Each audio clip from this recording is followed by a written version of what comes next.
आज का जो हमारा वीडियो है वह वायरस विषाणु के ऊपर है।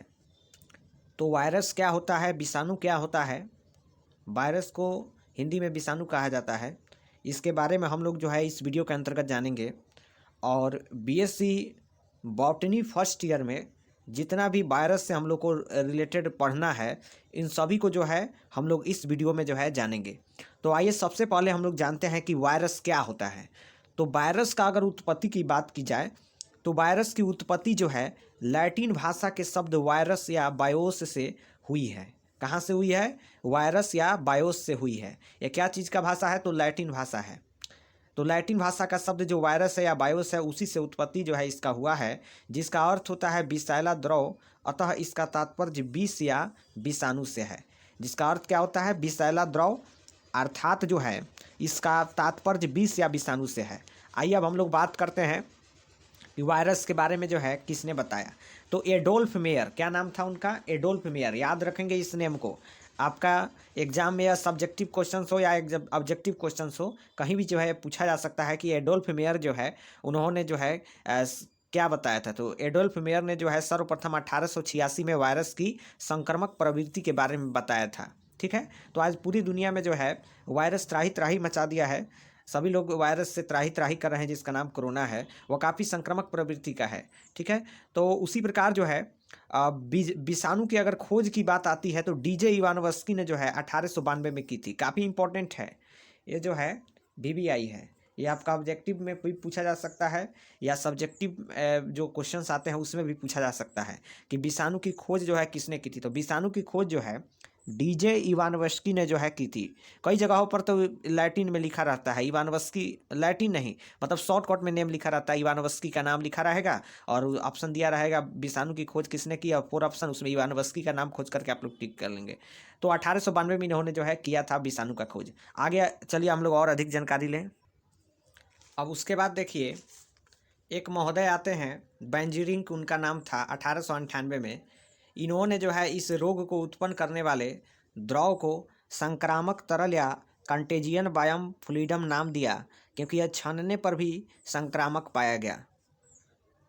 तो बेंजरिंग को आप लोग याद रखिएगा। इन्होंने क्या किया था? तो इन्होंने ये जो रोग होता है उत्पन्न करने वाले द्रव को संक्रामक तरल या कंटेजियन बायोम जो है फ्लूइडम नाम दिया, क्योंकि यह छानने पर भी संक्रामक पाया गया। अब आगे आते हैं स्टेनले साहब। तो स्टेनले साहब जो थे इन्होंने क्या किया?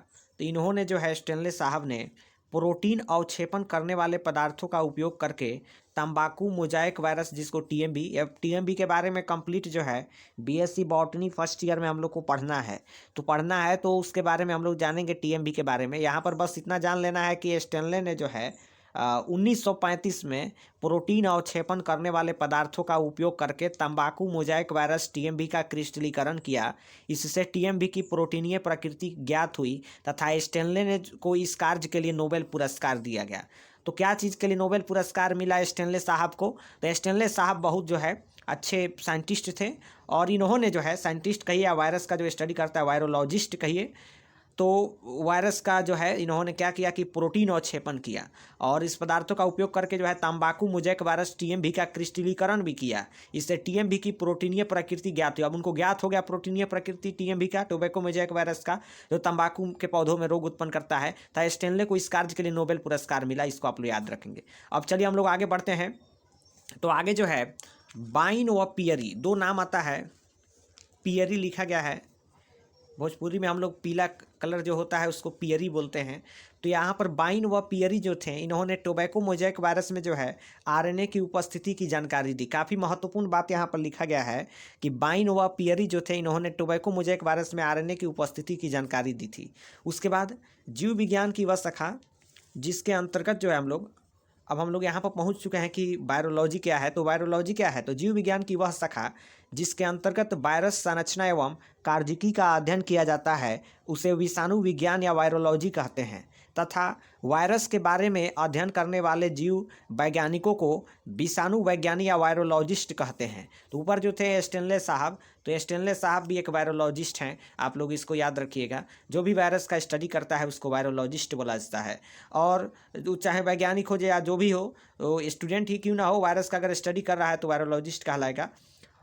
और यहाँ पर जो है जीव विज्ञान की वह शाखा जिसके अंतर्गत जो है वायरस का अध्ययन, कार्यकी का अध्ययन किया जाता है, वायरस के संरचना का अध्ययन किया जाता है, उसको वायरोलॉजी कहा जाता है। ठीक है, तो अब हम लोग इस चीज़ को जान गए कि वायरोलॉजी क्या है और वायरोलॉजिस्ट क्या है। आइए हम लोग आगे जो है इसकी और अधिक जानकारी लेते हैं कि आगे आगे आगे और क्या है। तो वायरस जो है इसके बारे में इवानोव्स्की साहब बताते हैं कि इवानोव्स्की के अनुसार जो है वायरस रोग उत्पन्न करने वाले अति सूक्ष्म परजीवी हैं। तो इन्होंने बताया था कि वायरस जो है क्या है, तो इवानोव्स्की के अनुसार है कि वायरस रोग उत्पन्न करने वाले अति सूक्ष्म परजीवी हैं।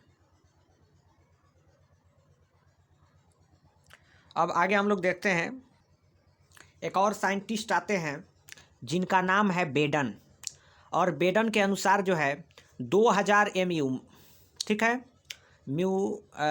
2000 MU जो है से कम आकार वाले रोगजनक जो अविकल्पी परजीवी को वायरस कहते हैं।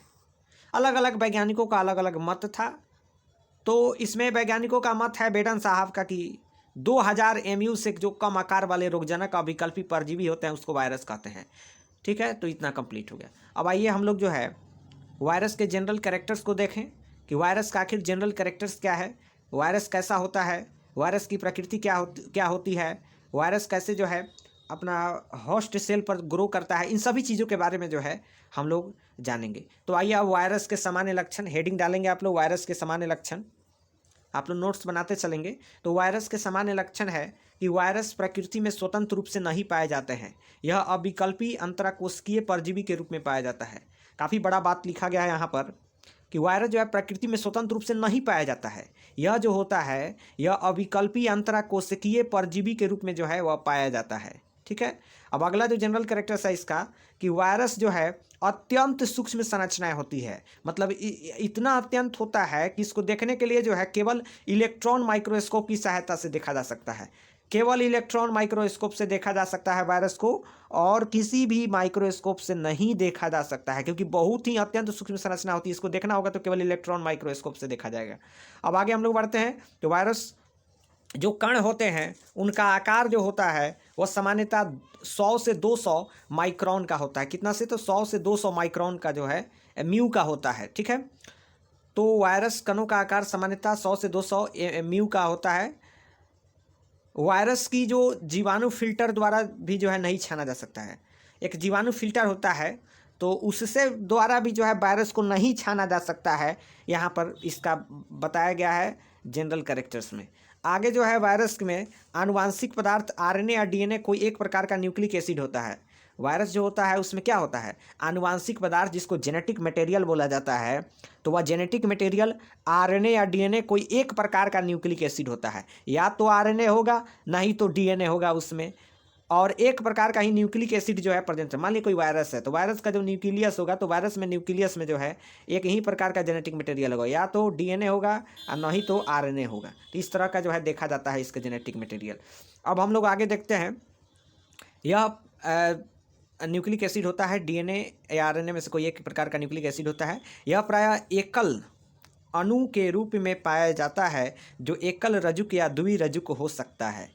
यह बिल्कुल जो है एकल अणु के रूप में पाया जाता है, जो है एकल रजुक या द्विरजुक जो है हो सकता है। अब आगे महत्वपूर्ण बात है, यह क्वेश्चन आपके ऑब्जेक्टिव में पूछ सकता है कि एक वायरस कण को क्या बोलते हैं। तो एक वायरस कण को जो है विरियॉन कहा जाता है। बहुत महत्वपूर्ण बात है कि एक वायरस कण को जो है विरियॉन कहा जाता है, एवं इसके कार्यशील स्वायत्ता का अभाव होता है, इसमें कार्यशील स्वायत्ता का अभाव होता है। अगर हम लोग एक वायरस के कण को लेते हैं, तो मान लीजिए एक वायरस हो गया, तो एक वायरस का कण जो होगा इसको हम लोग क्या बोलेंगे, विरियॉन बोलेंगे, यह हमारा विरियॉन होगा।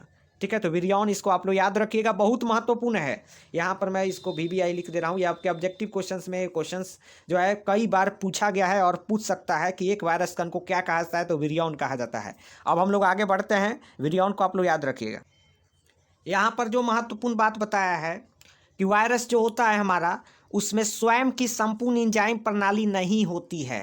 काफ़ी इम्पोर्टेंट बात है कि वायरस जो होता है उसमें स्वयं की संपूर्ण एंजाइम प्रणाली नहीं होती है, लेकिन ये परपोषी की एंजाइम प्रणाली से अंतःक्रिया करते हैं। किससे अंतःक्रिया करते हैं, तो परपोषी की एंजाइम प्रणाली से अंतःक्रिया करते हैं। मान लीजिए कि वायरस है, ये हम लोग के बॉडी से बाहर है, तो बॉडी से जब बाहर होगा वायरस, तो वह जो होता है क्या होता है, नॉन लिविंग होता है। आगे हम लोग इसकी चर्चा करेंगे। बॉडी के अंदर प्रवेश करता है तो लिविंग हो जाता है और यह परपोषी एंजाइम की प्रणाली से अंतःक्रिया करता है, जिसके परिणाम स्वरूप इसके जो घटकों का निर्माण होता है और यही पदार्थ संगठित होकर वायरस के नए कणों का जो है निर्माण करते हैं। अतः वायरस एवं परपोषी में मालिक व गुलाम वाला रिश्ता होता है। वायरस में और परपोषी में जो है एक मालिक और एक सर्वेंट, नौकर कहिए या गुलाम कहिए, उसके जैसा रिश्ता होता है। काफ़ी महत्वपूर्ण है। परपोषी में जैसे ही जाएगा वायरस, वह जो है अपना संख्या बढ़ाने लगेगा। और गुलाम की अगर बात की जाए तो परपोषी उसका गुलाम हो जाता है। तो वायरस एवं परपोषी में जो है मालिक व गुलाम वाला जो है रिश्ता होता है। इसको आप लोग याद रखेंगे। अब हम लोग आगे बढ़ते हैं, देखते हैं वायरस का अगला जो है बात। तो वायरस का जो बाह्य चोल होता है, मतलब बाहरी चोल जो होता है, वह प्रोटीन द्वारा निर्मित एवं हानि रहित होता है। यह कोशिका विशिष्टता हेतु उत्तरदायी है। क्या चीज़ के लिए? तो कोशिका विशिष्टता जो है हेतु उत्तरदायी है। वायरस अविकल्पी अंतराकोशिकीय परजीवी होते हैं। इनका कृत्रिम पोषण माध्यम पर संवर्धन नहीं किया जा सकता है। वायरस में वृद्धि एवं विभाजन नहीं होता है, लेकिन इनमें रिप्लिकेशन की प्रक्रिया पाई जाती है। वायरस में जो है वृद्धि नहीं होता है और साथ ही साथ विभाजन नहीं देखा जाता है, लेकिन एक बात जरूर देखा जाता है कि इनमें रिप्लिकेशन की प्रक्रिया पाई जाती है। ठीक है, तो रिप्लिकेशन करता है। आगे हम लोग अब बढ़ते हैं। तो वायरस जो है अत्यंत संक्रामक होता है, काफ़ी संक्रामक होता है। सभी लोग इससे अवगत हैं। अभी तो वायरस का ही प्रकोप चल रहा है, तो आप लोग इसके बारे में कंप्लीट अवगत होंगे। हमको जो है उतना बात जो है बताने की ज़रूरत नहीं है, आप लोग जो है उससे अवगत होंगे। तो वायरस अत्यंत संक्रामक होते हैं। कुछ वायरस तेज़ी से रोग का प्रसार करते हैं। वायरस जो है परपोषी विशिष्टता प्रदर्शित करते हैं, अर्थात ये विशिष्ट जाति के परपोषी जीवधारी को ही ये संक्रमित करते हैं। इसके विपरीत बृहद परपोषी श्रृंखला प्रदर्शित करते हैं। जैसे कोरोना वायरस आया है तो केवल ह्यूमन में इफेक्ट कर रहा है और सभी एनिमल्स में नहीं देखा गया है, लेकिन ह्यूमन की सेल में बहुत ज़्यादा जो है यहाँ पर इफेक्ट कर रहा है। ह्यूमन के बॉडी में कहिए कि ह्यूमन के बॉडी की चर्चा करिए तो उसमें बहुत ज़्यादा इफेक्ट कर रहा है। तो वायरस जो होता है, ये अलग अलग वायरस जो है अलग अलग एनिमल्स हो या प्लांट्स हो, अलग अलग प्रकार के वायरस अलग अलग जो है जीवधारियों को जो है संक्रमित करते हैं। ठीक है, तो आप लोग इस बात को समझ गए होंगे। अब हम लोग आगे बढ़ते हैं। वायरस प्रतिजनिक एंटीजेनिक गुण दर्शाता है। काफ़ी महत्वपूर्ण बात है। अगर आपसे पूछ दिया जाए कि वायरस जो है निम्नलिखित में किस गुण को दर्शाता है, तो एंटीजेनिक गुण को दर्शाता है। याद रखेंगे आप लोग, काफ़ी इंपॉर्टेंट है। हम लोग को इस बात को याद रखना है कि वायरस जो है वह एंटीजेनिक गुण को जो है दर्शाता है। अब बात करते हैं महत्वपूर्ण बात कि वायरस पर एंटीबायोटिक्स का प्रभाव पड़ता है कि नहीं पड़ता है। तो इसका जवाब होगा कोई प्रभाव नहीं पड़ता है। इसी कारण वायरस का आज तक जो है किसी भी तरह का ट्रीटमेंट नहीं निकल पाया है, क्योंकि प्रतिजैविक जो होते हैं, एंटीबायोटिक जो होते हैं, जो सभी रोगों की एक दवा होती है, वह दवा भी जो है वायरस के आगे नतमस्तक हो जाता है, फेल हो जाता है, झुक जाता है एंटीबायोटिक, क्योंकि वायरसों पर जो है इसका कोई प्रभाव नहीं पड़ता है। तो काफ़ी महत्वपूर्ण बात है ये भी जो है, यहाँ पर मैं VBI लिख दे रहा हूँ। ये भी काफ़ी महत्वपूर्ण बात है कि वायरस पर किसी भी प्रकार का जो है एंटीबायोटिक्स का कोई जो है इफेक्ट नहीं पड़ता है। वायरस अनेक पदार्थों जैसे इथाइल अल्कोहल हो गया, एसीटोन हो गया में अवक्षेपित हो जाता है तथा इसके पश्चात इन्हें फिर से जो है जल में घोला जा सकता है। तो ये महत्वपूर्ण बात है कि वायरस जो है अनेक पदार्थों जैसे इथाइल अल्कोहल हो गया, एसीटोन हो गया, इस सब में अवक्षेपित हो जाता है, प्रेसिपिटेट हो जाता है तथा इसके पश्चात इन्हें फिर से जो है जल में, वाटर में जो है घोला जा सकता है। काफ़ी महत्वपूर्ण बात है। आगे हम लोग बढ़ते हैं। अब पराबैंगनी प्रकाश, पायरिडीन, यूरिया एवं हाइड्रोजन परऑक्साइड के उपचार द्वारा मैक्सिमम वायरसों को निष्क्रिय किया जा सकता है। बहुत महत्वपूर्ण बात है। पराबैंगनी प्रकाश, ultraviolet rays light, pyridine, urea एवं हाइड्रोजन परऑक्साइड के उपचार द्वारा मैक्सिमम वायरसों को निष्क्रिय किया जा सकता है। बहुत इंपॉर्टेंट है, इसे आप लोग याद रखिएगा, ये जो है इंपॉर्टेंट है। आगे हम लोग अब बढ़ते हैं। तो आगे जो है इसमें बताया है कि यह परपोषी सेल के बाहर क्रिस्टल रूप में होते हैं। अगर परपोषी सेल है तो परपोषी सेल से अगर बाहर है वायरस तो वह क्रिस्टल के रूप में होता है। बिल्कुल एकदम एक वायरस के एक कण को विरियन बोला जाता है, तो एकदम सूक्ष्म होता है, अति सूक्ष्म होता है, सूक्ष्म नहीं अति सूक्ष्म। तो यह परपोषी सेल के बाहर जो है क्रिस्टल के रूप में होता है एवं इनएक्टिव रहता है। बाहर होगा सेल, परपोषी सेल से बाहर होगा तो बिल्कुल इनएक्टिव रहता है। परंतु बहुत महत्वपूर्ण बात है, परंतु संक्रमण के समय जब ये अपना न्यूक्लिक एसिड जो है वह परपोषी सेल में अंतक्षेपित करते हैं तो यह न्यूक्लिक एसिड जो होता है क्रियाशील होकर परपोषी की उपापचय प्रणाली पर नियंत्रित कर लेता है तथा वायरस जो है वह न्यूक्लिक एसिड व प्रोटीन का संश्लेषण कर वृद्धि करता है तथा वायरस कणों विरियॉन का निर्माण करता है। यह विरियॉन्स जो होता है परपोषी कोशिका भित्ति के टूटने पर स्वतंत्र हो जाते हैं तथा दूसरी परपोषी सेल पर जो है वह आक्रमण करते हैं। इसमें सेल वाल केंद्रक जीव द्रव्य एवं अन्य कोशिकांगों का अभाव होता है। मतलब कहने का अर्थ है कि इसमें ना सेल वाल होगा, ना न्यूक्लियस होगा, ना जीव द्रव्य होगा, ना अन्य कोशिकांग जो सेल ऑर्गेनल्स होते हैं उस कुछ भी इसमें नहीं होता है, सबका अभाव होता है। वायरस में अन्य जीवों की भांति वसा पॉलीसेकेराइड एवं एंजाइम्स नहीं पाए जाते हैं। तो चलिए अब वायरस का सामान्य लक्षण तो हो गया, और वायरस की प्रकृति को भी देख लीजिए कि वायरस का प्रकृति कैसा होता है, नेचर ऑफ वायरस। तो वायरस की प्रकृति की बात की जाए तो वायरस के कुछ जो लक्षण होते हैं वह सजीवों के समान तथा कुछ लक्षण निर्जीव पदार्थों के समान पाए जाते हैं। क्लास 8 से ही आप लोग पढ़ते आ रहे हैं कि कुछ लक्षण सजीव के समान होता है, कुछ लक्षण निर्जीव के समान होता है। वायरस न्यूक्लियो प्रोटीन द्वारा निर्मित अत्यंत सूक्ष्म अविकल्पी परजीवी होते हैं। वायरस जो होता है वह न्यूक्लियो प्रोटीन द्वारा निर्मित होता है और अत्यंत सूक्ष्म अविकल्पी परजीवी होते हैं एवं परपोषी कोशिका में प्रवेश के बाद सजीव रूप धारण करते हैं। स्टेनले एवं वैलेंस के अनुसार वायरस एक विशेष प्रकार के सार्थक अणु है जो परपोषी सेल में प्रवेश करते सजीव प्रकृति रूप जो है वह धारण कर लेता है। नोबेल पुरस्कार विजेता फ्रांसीसी सूक्ष्म विज्ञानी आंड्रे लोफ के अनुसार वायरस एक वायरस है। काफ़ी महत्वपूर्ण बात लिखा गया। आंड्रे लोफ ने कहा था कि वायरस एक वायरस है, अर्थात यह ना तो सजीव इकाइयाँ है और ना ही जो है निर्जीव कण है, अपितु इन दोनों के बीच की योजक कड़ी है, कनेक्टिंग लिंक है। अपितु इन दोनों के बीच की योजक कड़ी है, कनेक्टिव लिंक है। इसमें सजीव इकाइयों तथा निर्जीव पदार्थों के गुण, दोनों के गुण समान प्रकार से जो है वह पाए जाते हैं। काफ़ी महत्वपूर्ण बात है, क्वेश्चन आता है यहाँ पर, मैं VBI लिख दे रहा हूँ कि ये क्वेश्चन पूछा जाता है। क्या पूछा जाता है? तो वायरस को सजीव और निर्जीव के बीच का क्या कहा जाता है? तो योजक कड़ी कहा जाता है हिंदी में, और इंग्लिश में कनेक्टिव लिंक कहा जाता है। काफ़ी महत्वपूर्ण है। अब चलिए हम लोग आगे देखते हैं। और अब आइए देखते हैं सजीव और निर्जीव का क्या क्या गुण है। तो जो निम्न प्रकार है वायरसों का, सबसे पहले जैविक लक्षण हम लोग देखते हैं। तो इसमें DNA या RNA जेनेटिक मटेरियल जो होता है वह के रूप में जो है पाया जाता है, जिनकी पुनरावृत्ति रिप्लिकेशन होती है। अब DNA से या RNA जो होता है जेनेटिक मटेरियल होता है, तो इसका पुनरावृत्ति होता है, मतलब रिप्लिकेशन होता है। DNA से DNA बनेगा, RNA से फिर जो है DNA ऐसे ही जो है बनते रहता है। तो इस प्रकार DNA से DNA बनेगा, RNA से RNA, ऐसे जेनेटिक मटेरियल का जो है पुनरावृत्ति होता रहता है, रिप्लिकेशन होते रहता है। इनके विभिन्न प्रकार के विभेद या उपजातियाँ पाई जाती है। इसमें प्रतिजनिक गुण पाया जाता है, एंटीजेनिक कैरेक्टर्स पाया जाता है, काफ़ी इंपॉर्टेंट है। उसके बाद इनका गुणन केवल जीवित परपोषित सेल में होता है, अन्य सूक्ष्मजीवों की भांति इनमें भी संक्रमण क्षमता होती है। बहुत महत्वपूर्ण बात है। इसका मल्टीप्लिकेशन गुणन जो है केवल जीवित परपोषित सेल्स में होता है, अन्य सूक्ष्म जीवों की भांति इनमें भी जो है संक्रमण क्षमता पाया जाता है। केवल सेल्स में होगा तो ग्रो करेगा, सेल से बाहर होगा तब मर जाएगा ही। क्या मर जाएगा? तो वायरस मर जाएगा।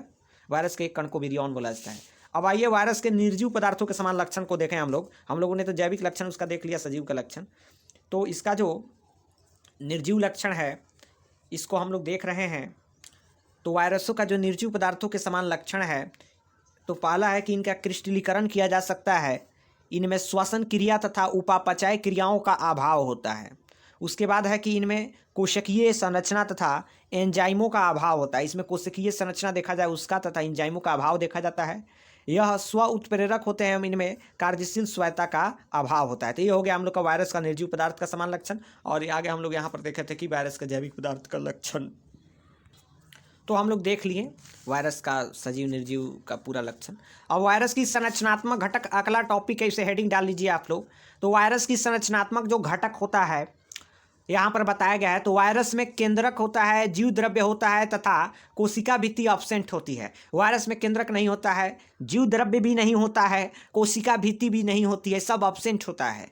नेगेटिव साइन देकर एंटी लिखा है, एब्सेंट। इसमें एक न्यूक्लिक अम्ल कोर पाया जाता है। यही महत्वपूर्ण बात है कि वायरस जो होता है इसके अंदर एक न्यूक्लिक अम्ल कोर जो है यह पाया जाता है, जो एक विशेष प्रकार की प्रोटीन आवरण कैप्सिड से जो है द्वारा घिरा होता है। अतः विरियॉन जो होता है वह न्यूक्लियो प्रोटीन का बना होता है। अतः मतलब वायरस का एक पार्टिकल को विरियॉन बोला जाता है। शुरुआती दौर में ही जो है हम लोग इस बात को जाने हैं। तो विरियॉन जो वायरस का एक पार्टिकल होता है वह न्यूक्लियो प्रोटीन का जो है वह बना रहता है। अब आगे हम लोग चर्चा करते हैं कैप्सिड। तो कैप्सिड जो होता है, कैप्सिड क्या होता है? तो कैप्सिड जो है एक विशेष प्रकार का प्रोटीन आवरण होता है जिसके द्वारा जो है न्यूक्लिक अम्ल जो होता है, न्यूक्लिक एसिड जो होता है वह घिरा हुआ रहता है। तो कैप्सिड जो है अनेक प्रोटीन इकाइयों से मिलकर बना होता है। अब कैप्सिड जो होता है वह अनेक प्रोटीन इकाइयों से मिलकर बना होता है जिनमें कैप्सोमियर्स, जिसे कैप्सोमियर्स कहते हैं। तो ये भी क्वेश्चन पूछा जा सकता है कि कैप्सिड अनेक प्रोटीन इकाइयों से मिलकर बना होता है, उसको क्या बोला जाता है? तो उसको कैप्सोमियर्स बोला जाता है। इसको आप लोग याद रखेंगे। प्रत्येक जो कैप्सोमियर होता है एक समरूपी प्रोटीन 5 से 6 प्रोटीन इकाइयों प्रोटोमियर्स या मोनोमियर्स का जो है वह बना होता है। अगला है कि वायरस में केवल एक प्रकार का न्यूक्लिक अम्ल आरएनए या डीएनए पाया जाता है। वायरस जो होता है उसमें शुरुआती दौर में ही हम लोग इसकी चर्चा किए हैं कि वायरस जो होता है उसमें या तो आरएनए होगा नहीं तो डीएनए होगा, दोनों में से कोई एक जो है न्यूक्लिक एसिड पाया जाता है। तो आप लोग इसको समझ गए होंगे। अब हम लोग आगे बढ़ते हैं। तो बताया है कि जंतु वायरसों एवं जीवाणु भोजी में डीएनए पाया जाता है। जीवाणुभोजी बैक्टीरियोफाज को बोलते हैं, मतलब बैक्टीरिया वायरस के द्वारा जब इन्फेक्टेड हो जाता है तो उसको बैक्टीरियोफाज बोला जाता है। इसको हम लोग आगे चर्चा करेंगे बैक्टीरियोफेज के बारे में या बैक्टीरियोफाज के बारे में। जीवाणुभोजी इसको हिंदी में बोला जाता है। तो जंतु वायरसों एवं जीवाणुभोजी में डीएनए पाया जाता है, परंतु कुछ जंतु वायरसों as for example influenza virus हो गया, इसमें आरएनए पाया जाता है। सॉरी, जंतु जो वायरस होता है एवं जीवाणुभोजी में डीएनए पाया जाता है, परंतु कुछ ऐसा जंतु वायरस है as for example influenza virus हो गया, इसमें आरएनए पाया जाता है। कुछ पादप वायरस हो गया as for example cucumber mosaic virus एवं अल्फा मोजेक वायरस, इस सब में डीएनए पाया जाता है। कुकुम्बर मोजेक वायरस में भी और अल्फा मोजेक वायरस में भी डीएनए पाया जाता है। वायरस के विभिन्न घटकों का संगठन निम्न प्रकार है। तो आइए हम लोग वायरस का आवरण को देखें, इन्वेलप को देखें। तो इस चित्र में वायरस के जो सामान्य संरचना है उसको दर्शाने का पूरा प्रयास किया गया है। तो यहाँ पर ऊपर जो है आवरण है इसका, ठीक है, ये थोड़ा सा ज़्यादा कलरिंग हो गया है इधर। तो यहाँ पर जो है बाहरी लेयर कैप्सिड होता है। अभी हम लोगों ने चर्चा किया था कि कैप्सिड किन चीज़ों से बना रहता है, और न्यूक्लिक एसिड के बाहर का जो होता है कैप्सिड, जो जिसको हम लोग कैप्सोमियर्स बोलते हैं, उसके द्वारा घिरा हुआ रहता है।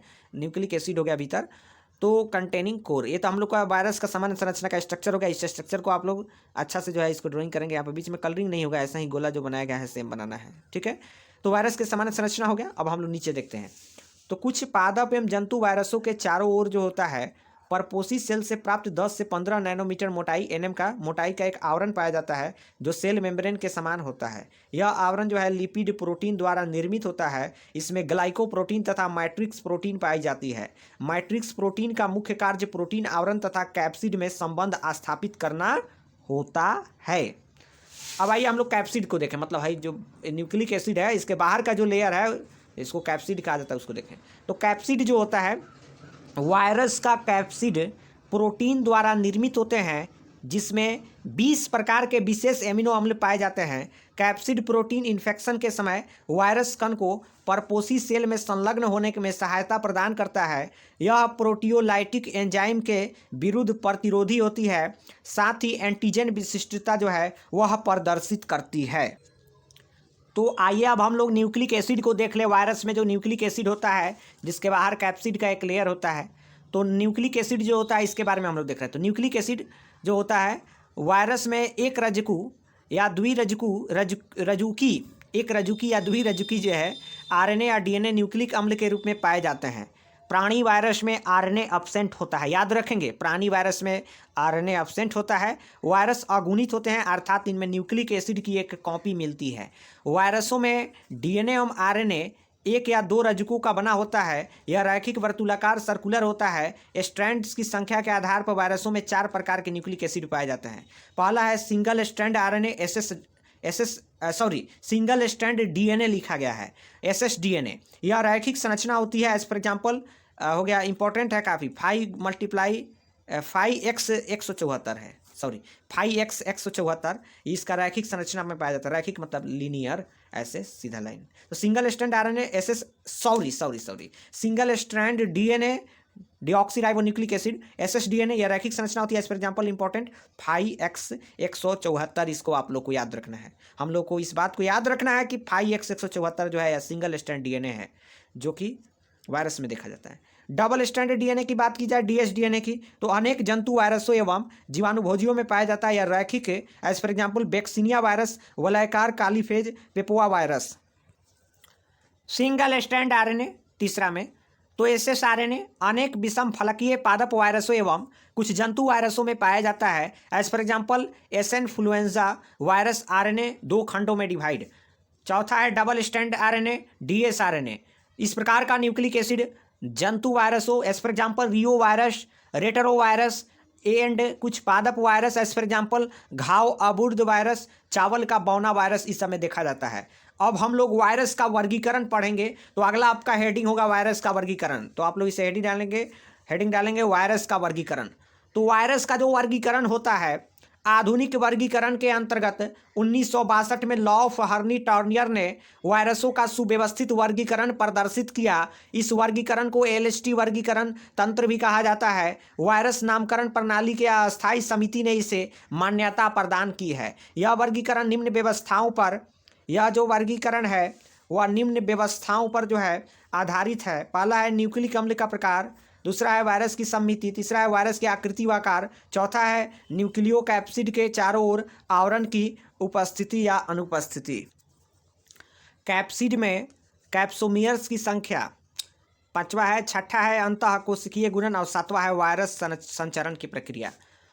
अब देखिए इसका, तो उपफाइलम जो होता है, उपफाइलम, फाइलम वायरा, डिऑक्सीवायरा डीएनए युक्त वायरस संवर्ग हो गए, राइबोवायरा आरएनए युक्त वायरस संवर्ग हो गए। तो उप फाइलम है फाइलम वायरा, और वायरा जो है डिऑक्सी वायरा में डीएनए युक्त वायरस को रखा गया है, और राइबो वायरा में आरएनए युक्त वायरस को रखा गया है।